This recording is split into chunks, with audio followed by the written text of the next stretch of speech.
Middle ఈస్ట్లో యుద్ధానికి ముగింపు పలికేలా అమెరికా ఇరాన్ మధ్య కుదురుతున్న శాంతి ఒప్పందం ఇప్పుడు అమెరికా రాజకీయాల్లో తీవ్ర దుమారమే రేపుతోంది.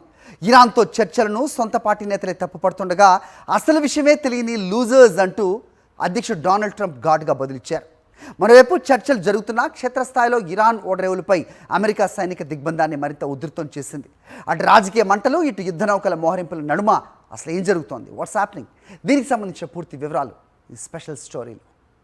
అమెరికా ఇరాన్ మధ్య కుదురుతున్న శాంతి ఒప్పందాన్ని విమర్శిస్తున్న వారిపై అధ్యక్షుడు డొనాల్డ్ ట్రంప్ తీవ్ర స్థాయిలో విరుచుకుపడ్డారు. సోషల్ మీడియాలో పోస్టు పెట్టిన ట్రంప్ తను కుదుర్చుకోబోయే ఒప్పందం అత్యంత సరైనదని, గతంలో ఒబామా ప్రభుత్వం చేసిన ఇరాన్ అణు ఒప్పందం కంటే ఇది ఎంతో మెరుగ్గా ఉంటుందని స్పష్టం చేశారు. అసలు ఒప్పందం ఏంటో ఎవరికీ పూర్తిగా తెలియదని, ఇంకా చర్చలు సాగుతున్నాయని, ఏమీ తెలియకుండా విమర్శలు గుప్పించే లూజర్స్ మాటలు నమ్మొద్దని పిలుపునిచ్చారు.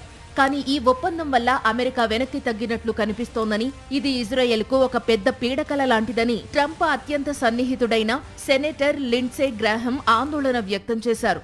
ఇరాన్ చేతిలో హార్ముజ్ జలసంధి నియంత్రణ ఉండడం చారిత్రక తప్పిదమని సెనేటర్ టెడ్ క్రూజ్ మండిపడ్డారు. మరోవైపు క్షేత్రస్థాయిలో ఇరాన్ రేవులపై అమెరికా సైనిక దిగ్బంధం కొనసాగుతూనే ఉంది. ఈ ఏడాది ఏప్రిల్ 13న ప్రారంభమైన ఈ దిగ్బంధం ద్వారా అమెరికా నౌకాదళం ఇప్పటి వరకు దాదాపు 100 వాణిజ్య నౌకలను దారి మళ్లించింది, 4 నౌకలను నిర్బంధించింది.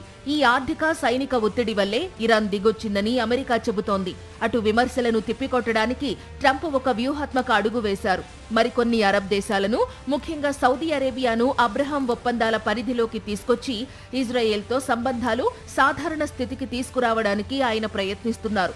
సౌదీ అరేబియాను ఇజ్రాయెల్తో చేర్చగలిగితే అది చారిత్రాత్మక ఒప్పందంగా నిలుస్తుంది.